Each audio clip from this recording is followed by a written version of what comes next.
Magandang umaga sa lahat. Ngayong umaga ay babasahin po natin ang ika-14 na kabanata ng ikalawang kronika at magbabahagi ng salita si Pastor Joash. Tayo po ay titingin sa buhay ng panibagong hari na nagngangalang si Asa. Ang mga naunang hari na nabanggit ay hindi po ginawa ang karapat-dapat sa mata ng Diyos. Ngunit mababasa po natin ang tungkol kay Asa sa libro man ng kronika o ng mga hari. Siya ay mabuting hari. Siya ay isang mabuting ehemplo kung paano po natin masusunod ang Diyos. Kung paano po tayo magiging kalugod-lugod sa harap ng Diyos. Ang lolo ni Asa ay si Rehoboam. Dumating sa pagkakataon na si Rehoboam ay sumunod nga sa Diyos, ngunit sa libro ng kronika ay hindi naging buong puso ang kanyang pagtulog sa Diyos.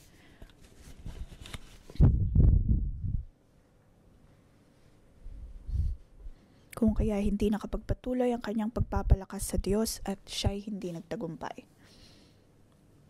Sunod ay ang binasa po natin kahapon, si Abias. Sa libro ng mga kronika, nabigyang diin kung paano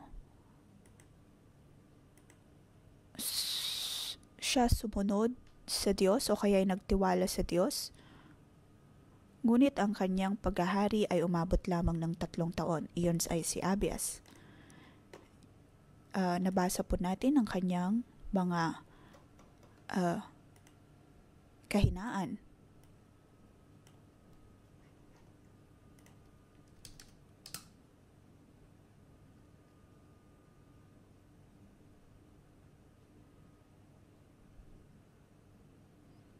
Para kay Asa ay meron pong isang bagay na mahalaga.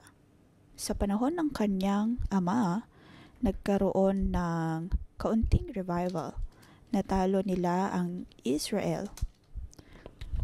Ngayon tayo po ay nasa bagong henerasyon. Maaring tayo ay naghihirapan kung anong gagawin natin sa ating pagsunod.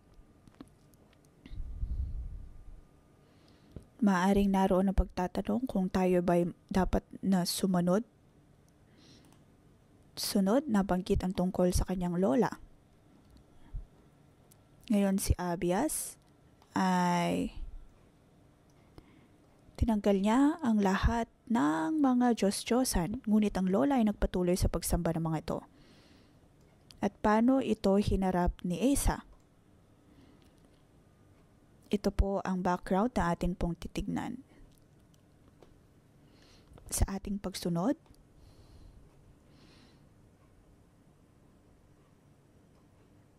may mga pagkakataon na pakiramdam natin ay wala po tayong mga modelo o kaya ehemplong masusundan. Katulad sa marketplace, meron po ba tayong mga leader na maaaring maging ehemplo? Paano po tayo susunod sa Diyos sa atin pong mga buhay? Ngayon ay titignan po natin ang buhay ni Asa. Bibigyan po natin ito ng pamagat. Magtiwala sa Diyos at tumanggap ng kapayapaan. Kahit ang mga mahina ay makakatanggap ng kalakasan.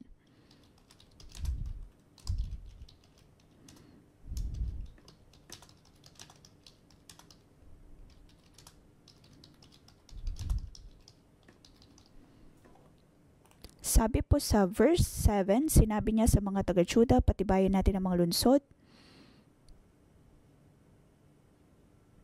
Sarili natin ang lupain sapagkat umaasa tayo kay Yahweh na ating Diyos. Siya ay dumaing sa Diyos na siya ang kanilang Panginoon. Na ang Diyos ang nagbibigay kalakasan sa mga mahihina. Mayroon pong 2 bagay na maaari po natin makita dito kung paano tayo magiging kalugod-lugod sa harap ng Diyos. Sa mata ng Diyos, ano ang tama? Lagi po nating sinasabi na dapat po tayong maging totoo, dapat po tayong laging nakaayon. Ano po ibig sabihin ng mga ito? Mayroon pong 2 bagay sa kabanatang ito. Una ay first paragraph, verse 1 hanggang 8. Ang kapayapaan ay nagmumula sa pagtulog sa Diyos.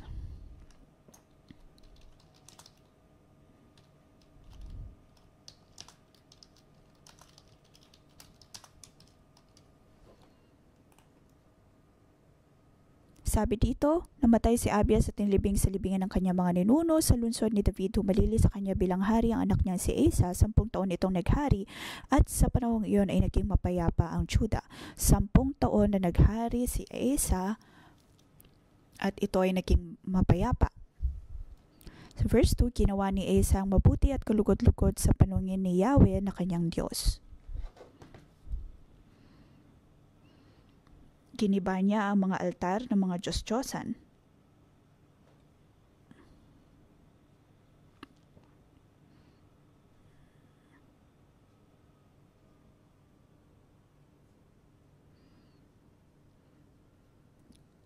Ang mga Diyos-Diyosan na ito ay hindi itinayo ni Asa, bagkus ay itinayo ng mga naunang henerasyon, ngunit pinagiba niya ito. Verse 4, inuutos niya sa mga taga-Juda na sumunod sa gustuhan ni Yahweh, ang Diyos ng kanilang mga ninuno, at tuparin ang kanyang kautusan at mga tuntunin.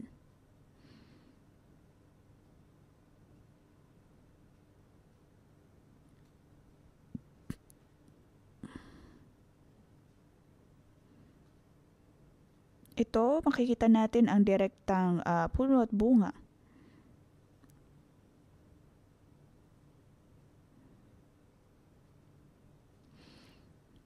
Sa mga nagbabalik mula sa pagkakadakip, ang nais nila ay magkaroon ng kapayapaan.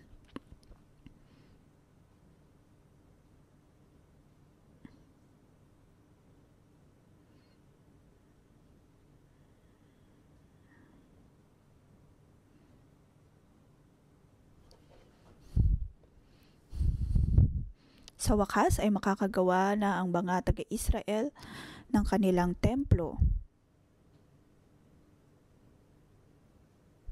Ngunit ang manunulat ng librong ito ay kanyang binigyang diin na ang kapayapaan na kanilang nararanasan ay dahil sa kabutihan ni Yahweh. Patuloy pa tayong pinapalakas ng propeta at ng mga mensahe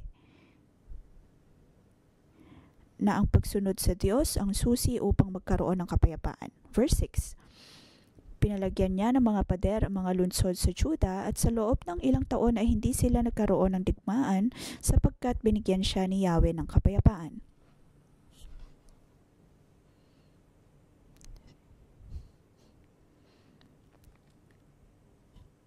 May mga pagkakataon na ang puno at bunga maaring pinagbabaliktad natin ito.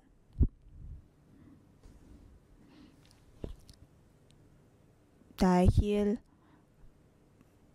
maaring mayroong kapayapaan, dahil may mga sandata, maraming hukbo. Ngunit para kay Asa, alam niya na ang susi kung bakit silang may kapayapaan ay hindi dahil sa kanyang kagalingan, hindi dahil sa mga syudad na mayroon sila. Bagkus ang kapayapaan na mayroon sila ay dahil sa Diyos at dahil lamang sa Kanya. Kanyang sinasabi sa mga taga-Juda sa verse 7, ito ay napakahalaga. Sabi sa verse 7, sinabi niya sa mga taga-Juda, patibayan natin ang mga lungsod na ito at paligiran ng mga pader na may mga tore at matitibay na pintuan. Sarili natin ang lupain sapagkat umaasa tayo kay Yahweh na ating Diyos. Hinahanap natin siya at sa lahat ng dakoy binigyan niya tayo ng katiwasayan. Ganoon nga ang kanilang ginawa at sila'y naging maunlad.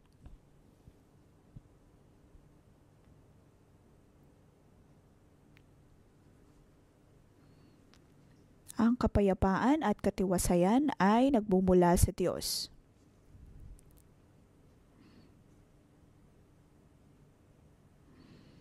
Mayroong kapayapaan dahil pinili nilang dumulog sa Diyos. Ngunit tayo may mga pagkakataon na baliktad tayo mag-isip. Kamakailan lamang ay mayroong isang kabataan na nagtanong sa akin, siya ay na-ospital dahil sa kanyang kalusugan. Walang nakakaunawa kung anong ang uring aksidente ang mayroon siya. Mayroon siyang katanungan. Unang tanong, Panginoon, bakit ganito ang ginawa mo sa akin? Pagkatapos siya ay nagpadala ng mensahe sa akin at sinasabi, ang aking pananampalataya ay nagagambala, paano ko papaniwalaan ng Diyos na ito? Ito ay hindi lamang isang tanong ng isang simpleng kabataan, ngunit ako man din ay may mga ganitong pagtatanong sa tuwing nakakaharap ng mga problema. Na para bang pinaglalaruan tayo ng Diyos at Diyos ang may kasalanan ng lahat. Ngunit para kay Asa, iba siya mag-isip.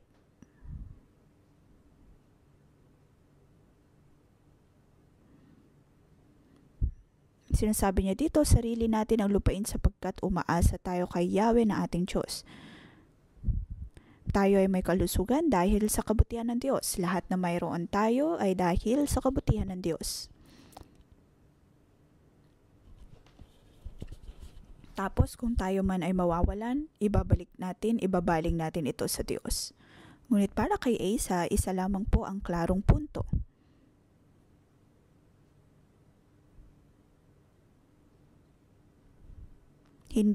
Para kay Asa, normal ang magkaroon ng kaguluhan.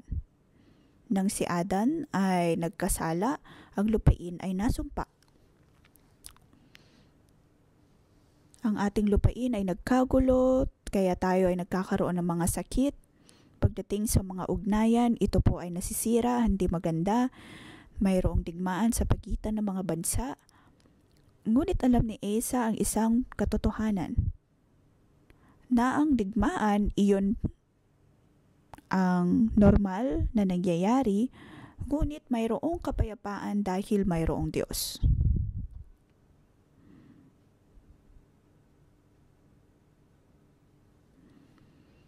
Kaya naman sa pagbabago po natin ng ating pananaw,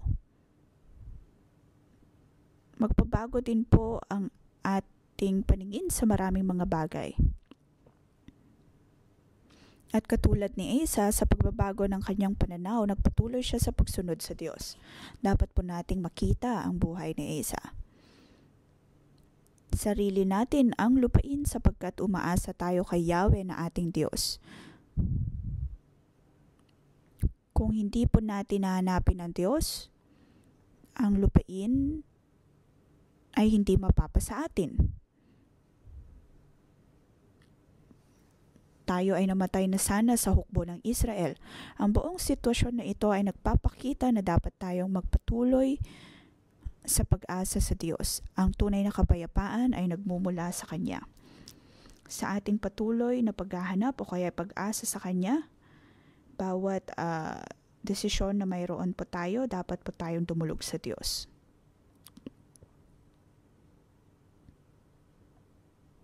May mga pagkakataon na umaasa tayo sa ating sariling pakiramdam. Pagkatapos ay umaasa lamang sa Diyos ayon sa pakiramdam na mayroon tayo. Ngunit sa bahaging ito, alam po natin na ang lahat ay mula sa Diyos. Maaaring may mga pagkakataon na nawawalan tayo ng kapayapaan, ngunit sa ating pagtulog sa Diyos, tayo ay Kanyang bibigyan kapayapaan.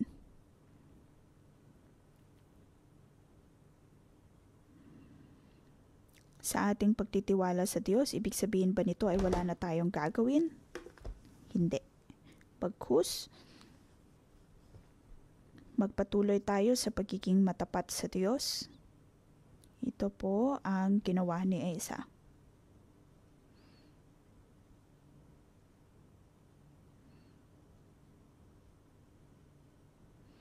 Hindi dahil tayo ay maagap kung kaya tayo mayroong kapayapaan.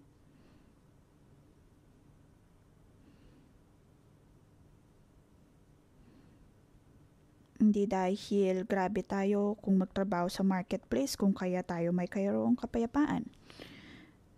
Bagkus ay mayroon nakakaranas tayo ng kapayapaan dahil naroon ng Diyos.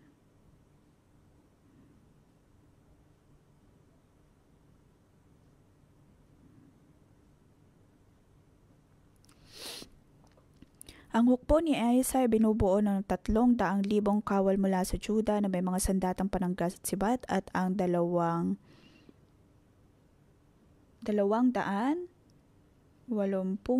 laman mula sa Benjamin na may mga pana at panangga.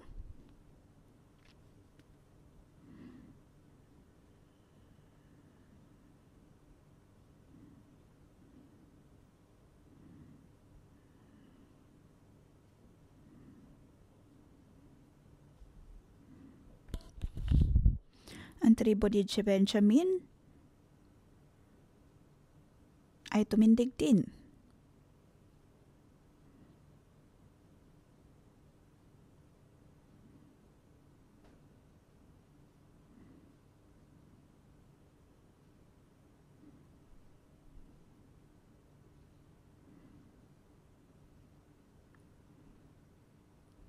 Nabanggit kung gaano kadami ang naging kaaway ni Asa, ngunit paano nila iyon mapagtatagumpayan? Iyon ay dahil pinili nilang sumunod sa Diyos.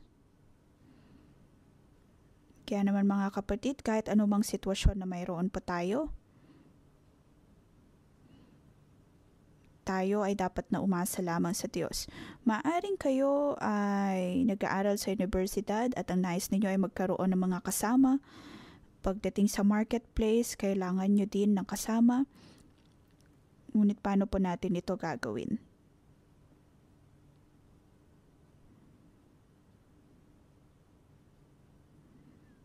Paniguradong ang Diyos ay magtatayo ng mga tao upang tayo ay matulungan.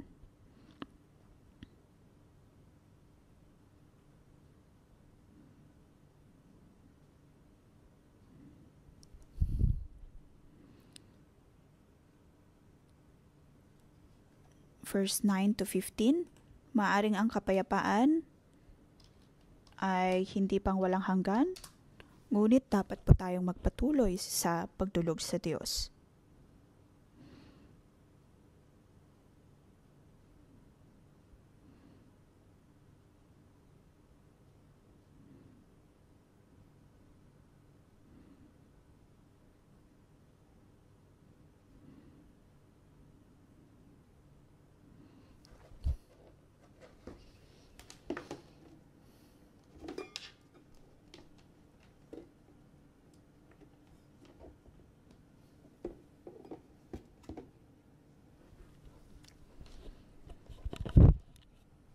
Sa naunang kabanata ay nabanggit ang mas marami pang mga hukbo. Sa Ethiopia ay mayroong milyon-milyong mga tao na mayroong karwahe at ito ang naging kalaban ni Asa. Verse 11, bago siya lumaban, nanalangin si Asa kay Yahweh na kanyang Diyos, wala kang katulad o Yahweh sa pagtulong, maging sa malakas at mahina. Kaya tulungan ninyo kami, o Yahweh na aming Diyos, sapagkat sa inyo lamang kami umaasa. Sa inyong pangalan nakarap kami ngayon sa ganito karaming kaaway. O Yahweh, kayo ang aming Diyos, huwag ninyong hayaang batalo kayo ng tao. Ito po ay may mas malalim na ibig sabihin.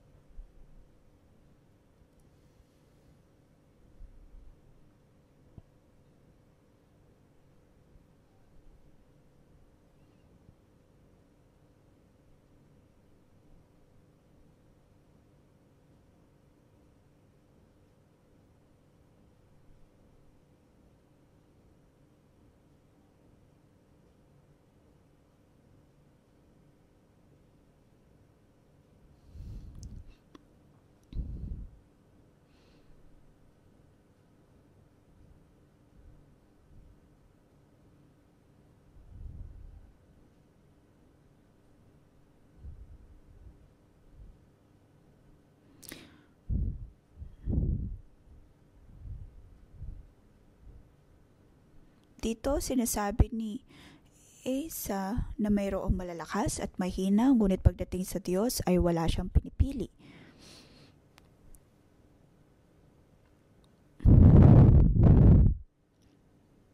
Para sa mga tao po noong araw, Kaya nga ba nilang paniwalaan na kaya silang tulungan ng Diyos? Hindi, dahil madalas nilang paniwalaan na kung mayroon silang sapat na kalakasan, tsaka lamang sila matutulungan ng Diyos. Ngunit paano naman kung ikaw ay mahina? Para sa kanila ay mas mahirap ang tumawag sa Diyos. Ngayon sa ating iglesia, maaaring iniisip po natin na ginagamit ng Diyos ang 611 sa Hong Kong. Sa atin pong sukot drama, marami mga tao ang nagbigay pasasalamat sa Diyos. At may mga bago po tayong kapatid na nagtungo dito. Mga professional na drama artist. Hindi rin po siya mananampalataya pa. Ngunit sa kanyang panonood ng drama na ito, ano-ano ang kanyang nasabi? Sabi niya ay napakaganda. Ang drama ay napakaganda. Ang mga artista, ang lahat-lahat ay kanyang sinabi. Pagkatapos, bandang huli, sinabi niya na napakayaman ng 611. Kanyang sinabi na kung kaya ang Diyos ay laging nasa atin ay dahil tayo ay madami at mayaman. Para sa tao, puro lamang pera, pera, pera. Mayroong pera kaya nakakagawa ng ganitong mga produksyon, ng ganitong kagagandang mga bagay. Kapag may ipapadala ang mga yellow, black, and white,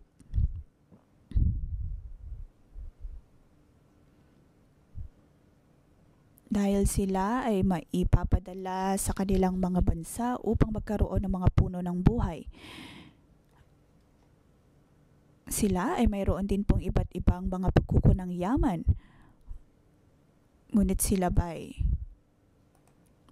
masasamahan pa rin ng Diyos?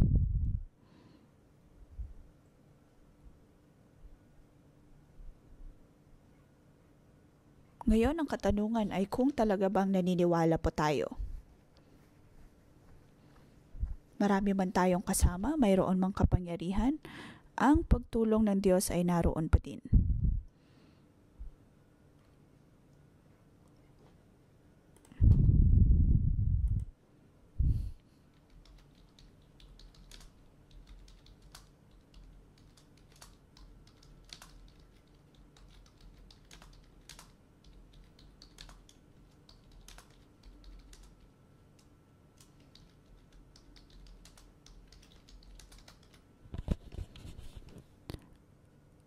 Ang ganito mga sitwasyon ay hindi po nakasalalay sa kung gaano po karami o kakaunti ang mayroon tayo. Ang lahat ay ayon pa rin sa habag at biyaya ng Diyos.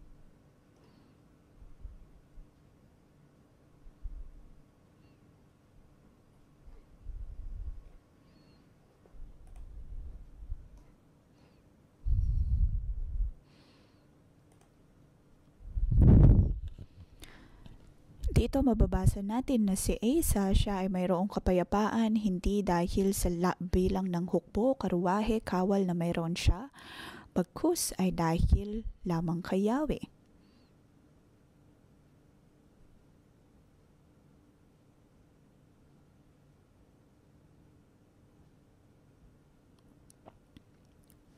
Sa mata ng tao ay napakarami ng mga kalaban ni Asa.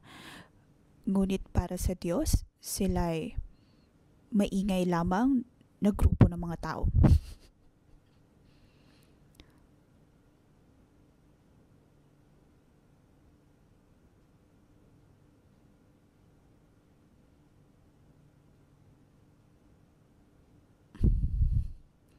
Sabi dito, O Yahweh, kayo ang aming Diyos, huwag ninyong hayaang matalo kayo ng tao.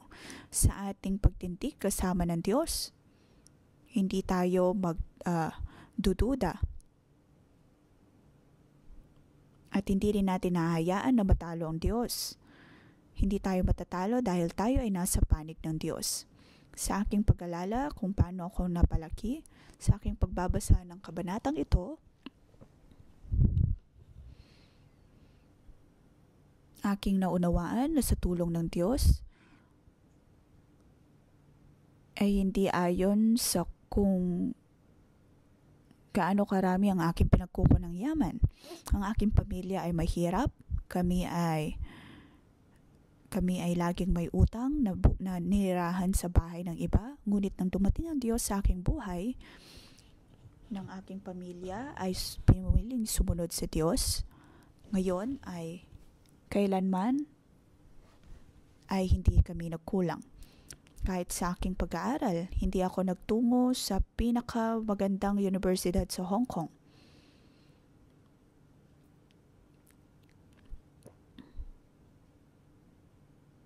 Lagi may mga nagsasabi ng aking academic result ay napakaganda, ngunit kung tutuusin, hindi pa rin ganoon kadali ang makapasok sa mga universidad at pumasok maging sa marketplace. Ngunit sa aking pagtatrabaho sa marketplace, aking naranasan na kahit anuman ang sitwasyon, ako ay patuloy na umasa sa Diyos. At ako ay hinayaan ng Diyos na magtagumpay. Sa marketplace na aking pinuntahan, kung tutuusin, ako ang may pinakamababang kwalifikasyon, ngunit ako pa rin ang pinakauna na nakatanggap ng promosyon at alam ko na ito ay dahil sa Diyos.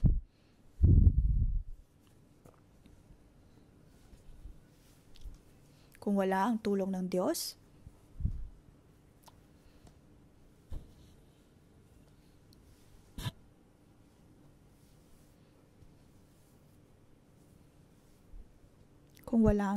maaaring hindi ako nakatanggap ng promosyon. Kung wala ang tulong ng Diyos, ano na kaya ang aking buhay? Ito din po ang naging buhay ni Asa. At ngayon ay tinutulungan din po tayo ng Diyos na sa ating pagtitiwala sa Diyos, ang natatanging susi upang magkaroon ng kapayapaan ay sa pagtulog sa Diyos. Sa verse 12, sa tulong ni Yahweh, natalo ni Asa ang mga taga-Ethiopia at tumakas ang mga ito.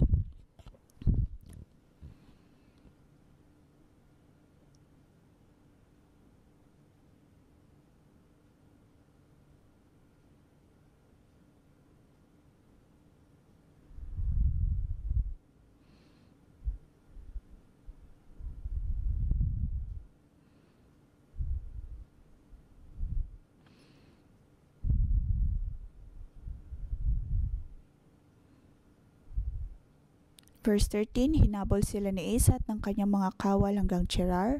Sa tulong ni Yahweh, naubos ang kanilang mga kaaway at napakarami nilang nasamsam.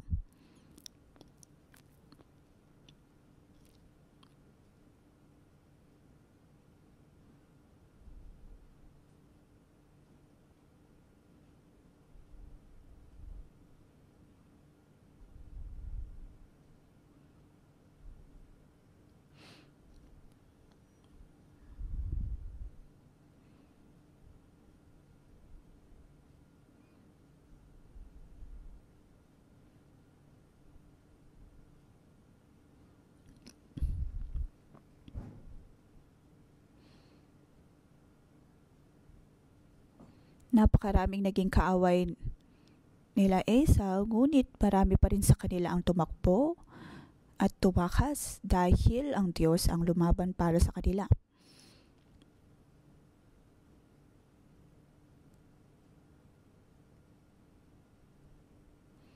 Naway sa ating buhay ay huwag po tayong magyabang katulad ni Asa. Dapat malaman po natin na ang kapayapaan ay nagpumula sa Diyos. Ang lahat ay dahil sa kabutihan ng Diyos. Kung tayo po ay mayroong pangangailangan ngayon,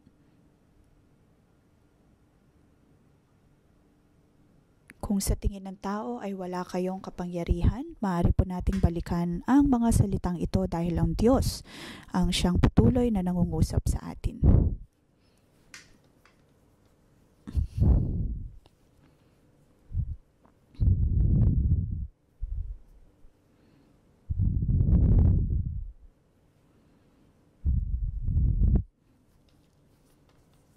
Kung sa tingin po natin ay marami tayong mga pinagkukunang yaman, maaaring tayo din ay mawawalan. Naway maging katulad po tayo ng buhay ni Asa. Patuloy na matanggap ang milagro at pagtulong ng Diyos.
Yahweh, sinong katulad mo?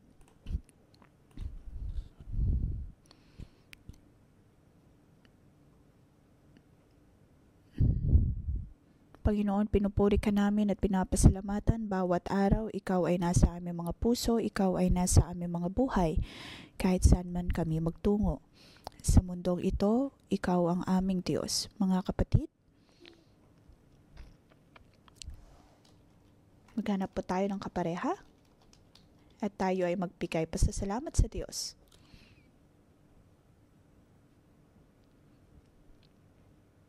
Magbigay pasasalamat sa Diyos, lalo na noong nagkaroon ng social movement sa Hong Kong at ang atin pong ekonomiya ay patuloy na bumababa, ngunit ang atin pong mga kapatiran ay patuloy po nating nararanasan ang habag at biyaya ng Diyos. Ngayon, mayroon pa rin tayong mabuting kalusugan, ang ating pong pamilya, ang ating iglesia. Patuloy po tayong nakakatanggap ng mas maraming mga pagpapala. Kayo mga kapatiran na nagtatrabaho sa marketplace, kayo ay patuloy na nagtatagumpay. Dahil ang lahat ng ito ay mula sa Diyos. Ngayon, atin pong pasalamatan ng Panginoon.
Mga kapatid, tayo po'y magpasalamat sa Diyos dahil sa kapayapaan na ating patuloy nararanasan. Salamat sa Diyos dahil ang ating pong iglesia ay patuloy na nakakaranas ng kapayapaan. Sa ating pagharap man ng mga paghihirap o kaya ng mga atake, tayo binibigyan ng Diyos ng kapayapaan. At hindi po dapat natin ito baliwalain. Maaaring pakiramdam natin na parte pa rin ito ng ibinibigay ng Diyos.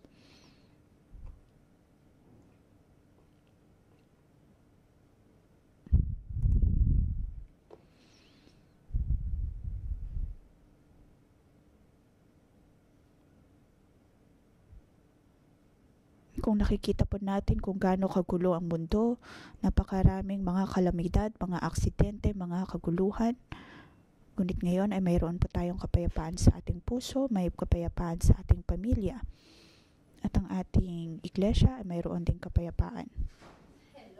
Hindi po dapat natin ito hayaan. Ang Diyos ang nagbibigay sa atin ng kapayapaan. Ang Diyos ang nagbibigay ng kapayapaan. At tayo ay nagpapasalamat sa Diyos.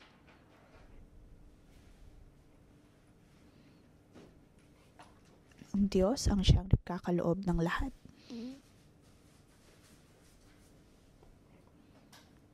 Atin pong patuloy na ipanalangin ang Hong Kong, panalangin ang ating bansa, panalangin ang ating mga kasama, mga katabing bayan, naway magkaroon po tayo ng kapayapaan.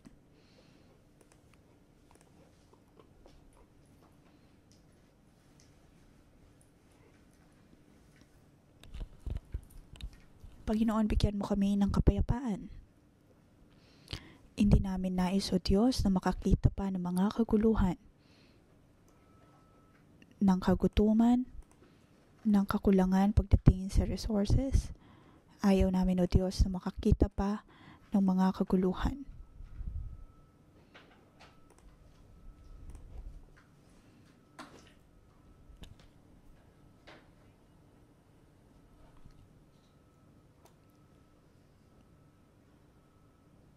Panginoon,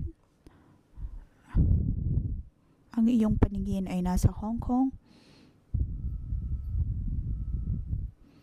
Kami ay nagpapasalamat sa iyo. Kami ay tumutulog sa iyo. Bigyan mo kami ng kapayapaan sa mga susunod na araw.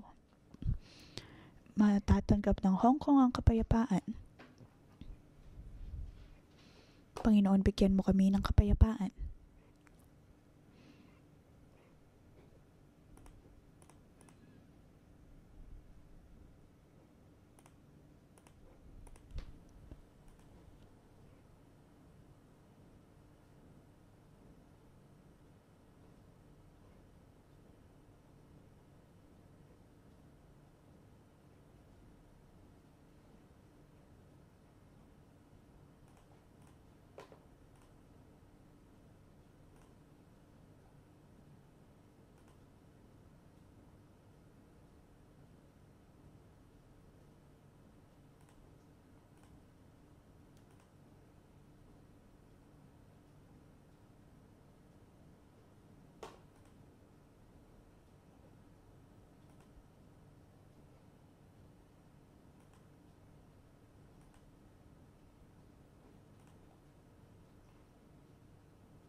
Maaring ang ilan po sa atin ay nakakaranas ng kapayapaan.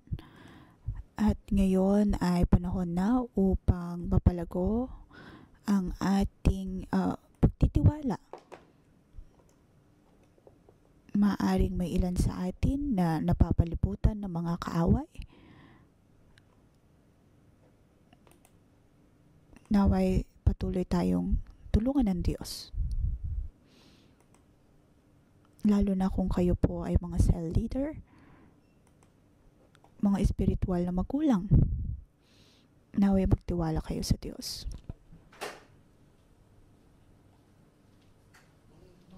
At maging dahilan upang ang iba din ay magtiwala sa Diyos.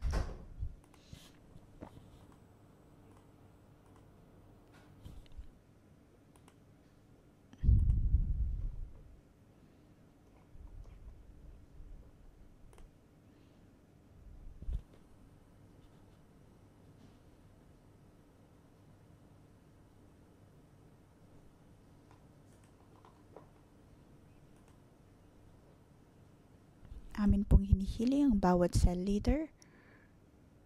Naway maging katulad po tayo ni Asa sa mga pagkakataon na tayo po ay nahihirapan, katulad ni Asa sa pagharap natin ng mga pag-aatake. Patuloy tayong magtitiwala sa Diyos.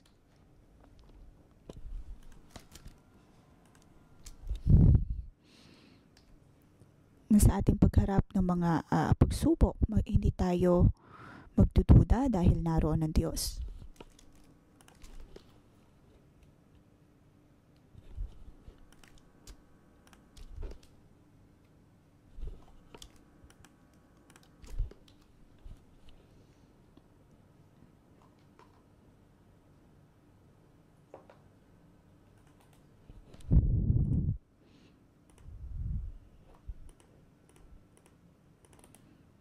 Tayo po ay hukbo ng Diyos.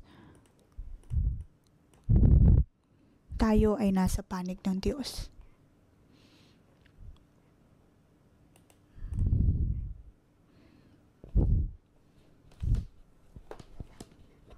Naway kayo ay maging matibay na hukbo ng Diyos.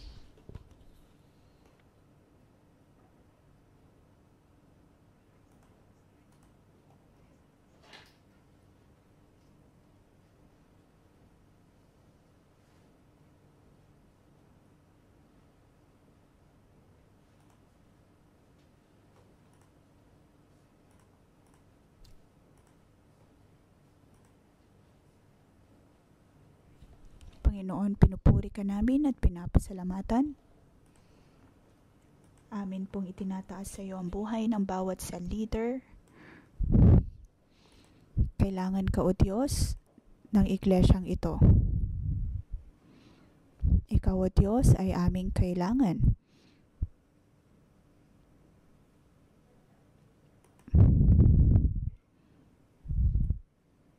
Bigyan mo kami ng kalakasan, O Diyos.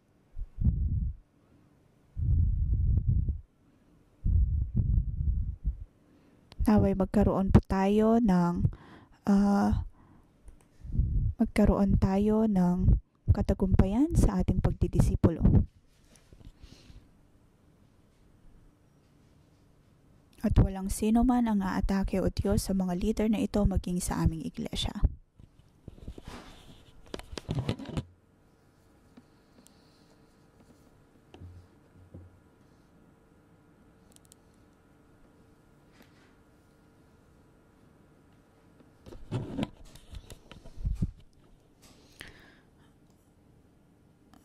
Atin pong iproklama ang verse 11, nanalangin si Asa kay Yahweh na kanyang Diyos, wala kang katulad, O Yahweh, sa pagtulong maging sa malakas at mahina.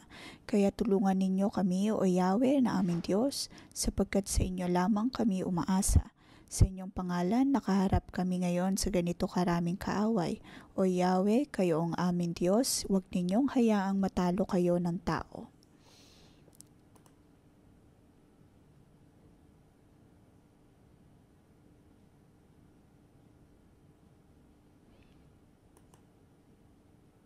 Tayo po ay manampalataya sa Diyos.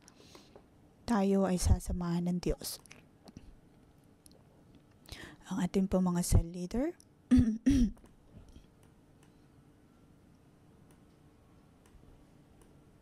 ang atin pong mga cell group, maarahil ay iniisip natin na hindi matagumpay, iilan lamang ang ating cell member. Mayroon man kayong konti o madami, o kahit pa konti o mas madami, ngunit dapat pa rin po kayong dumaing sa Diyos. Panginoon, tulungan mo kami.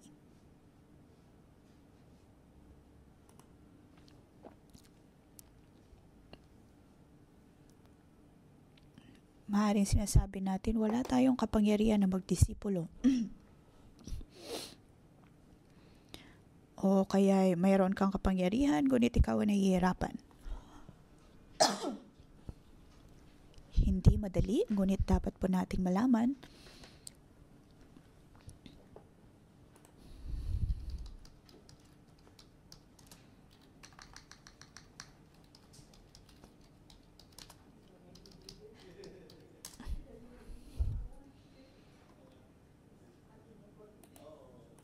Katulad ng sinabi ni Pastor Joshua kahapon,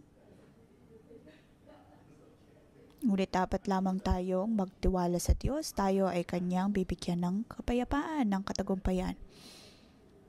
Huwag po nating tignan kung ilan ang mayroon tayo. Ilagay po natin ang ating kamay sa ating mga puso. Totoo na marahil ay wala po tayong kapangyarihan.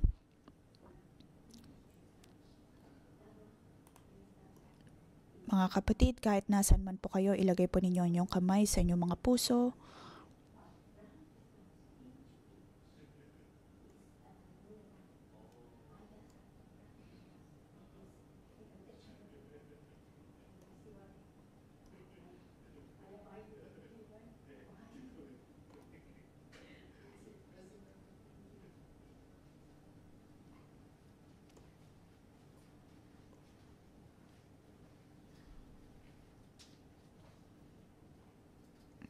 Kahit anumang paghihirap na ating nararanasan,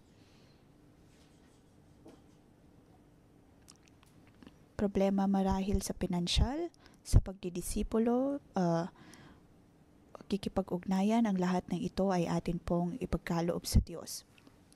Panginoon, naway tulungan mo kami. Buksan po natin ang ating bibig at ating pong ipanalangin ang ating mga sarili. Ipanalangin ang mga nahaharap nating problema sa pagdidisipulo.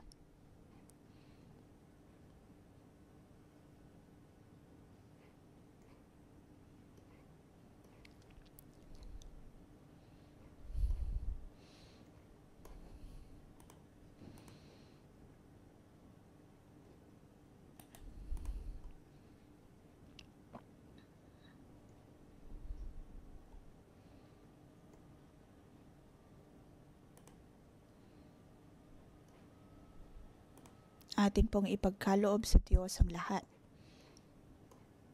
Ang Diyos ang tutulong po sa atin.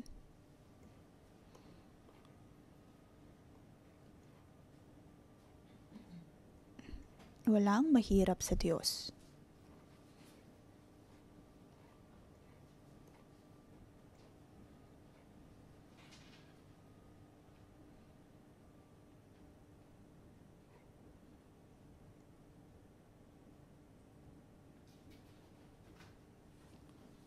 Panginoon, amin pong pinapanalangin ang kalusugan ng bawat coworker at maging ni Simo.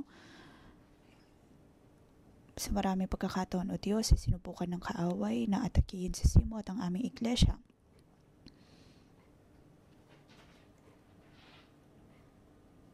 Atin pong ipanalangin si Simo at ang bawat coworker sa pagsisimula ng 5786. Atin pong ipanalangin ng bawat buhay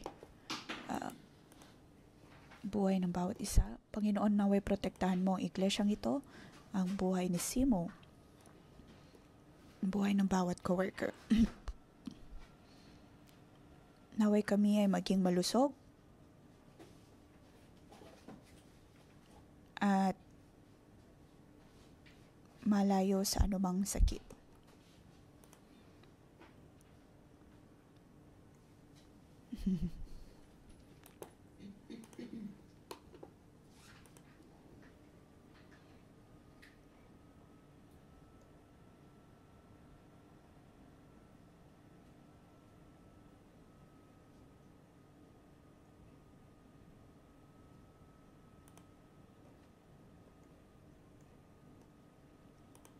Tayo pa ay tumanggap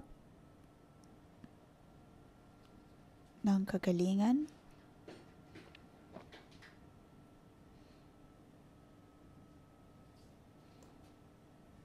Atin pong buksan ang ating bibig at naway bigyan po tayo ng Diyos ng kaloob pagdating sa pagpapagaling.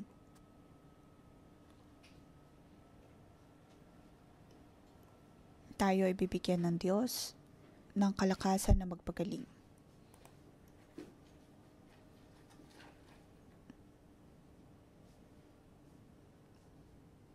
Pero sa tingin po natin ay wala tayong magagawa pagdating sa pagpapagaling sa iba. Ngayon ay tumulog po tayo sa Diyos.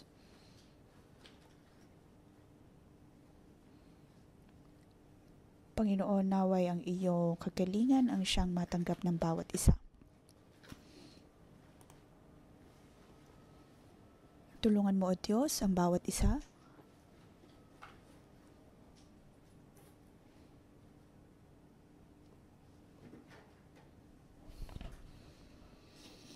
Ang bawat isa ay makatanggap ng kagalingan mula sa bawat sakit. Panginoon, pagalingin mo ang bawat isa.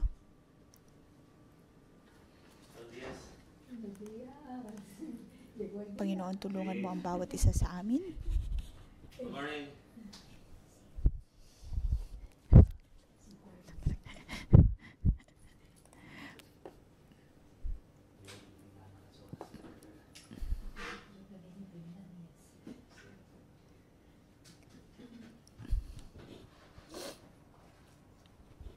Panginoon, pagalingin mo ang bawat isa sa amin. Pagalingin si Simo.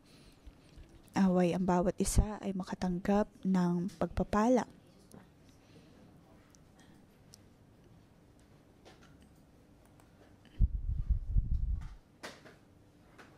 Ang iyong kagalingan nang siyang patuloy na susunod sa amin.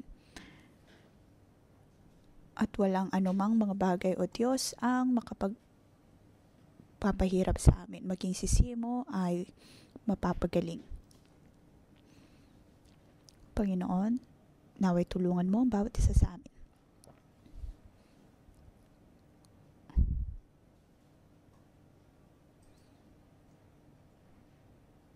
Bigyan mo kami ng kapayapaan, pakinggan ng bawat aming panalangin.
Diyos amang nasa langit, sa amin pong pananalangin sa iyong ngalan, amin pong dinedeklara na ang bawat atake sa aming iglesia, kay Moksisimo, o kahit sa aming koponan, O Diyos, ang lahat ng ito ay matatalo sa ngalan ng Panginoong Hesus. Aming dinedeklara na ang lahat ng pinipilit na gawin ng kaaway,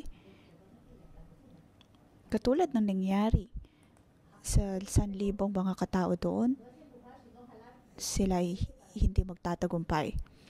Panginoon, mga kapatid, naway gawin po natin kung ano ang tama sa harap ng Diyos, sa amin pang mga pamilya.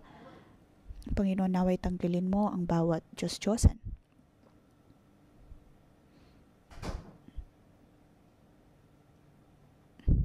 Naway dumulog tayo lagi sa Diyos. Bigyan tayo ng kapayapaan. Naway ang kapayapaan ng Diyos ang matanggap ng bawat isa sa atin.